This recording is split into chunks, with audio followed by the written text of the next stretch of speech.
Magsisimula na sa March 10 ang enrollment para makaboto ang mga Pinoy abroad sa pamamagitan ng online voting. Umaasa ang COMELEC na makatutulong ito para mahikayat na bumoto ang mas maraming Pilipino abroad. Nakatutok si Sandra Aguinaldo. Tayong mga Pinoy. Ito ang inalabas na infomercial ng COMELEC para hikayatin ang mga Pilipino sa ibang bansa na bumoto. Kasama ka sa pagdidesisyon para sa kinabukasan ng bayan. Si Kapuso star Michael V. ibinida ang OVCS o Online Voting and Counting System na gagamitin ng mga Pinoy sa 76 Philippine posts sa ibang bansa. Kaya good news sa lahat ng kababayan natin abroad sa panahon ng halalan. Sa darating na 2025 national elections, ginawang mas accessible at madali ang pagboto ng mga Pilipino overseas voters. Pwede na kayong bumoto online. Ang video na ito nakashare sa social media pages ng mga embahada sa iba't ibang panig ng mundo.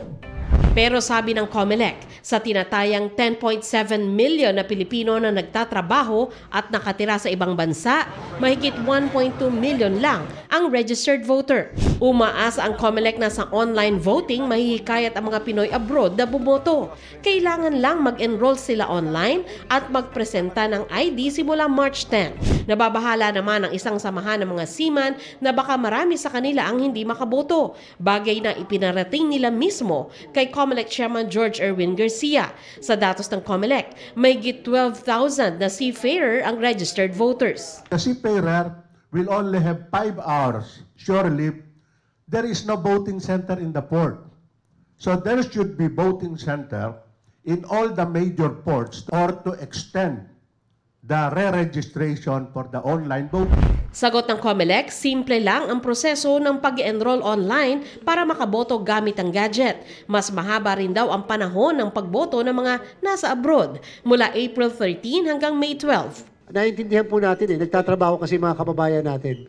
Minsan, mahal nila, talaga namang malimit at totoo naman yung mahal nila ang bayan. Kaya lang, kailangan nilang kumita sa araw na yan. Isang buwan silang boboto.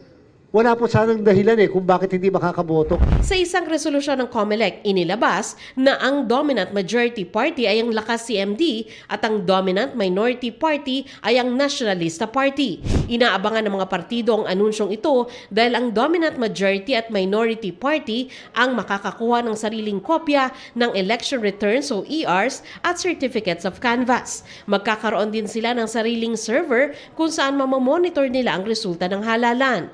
Kapag naman masikip ang espasyo sa canvassing o consolidation center, priority ang watchers nila.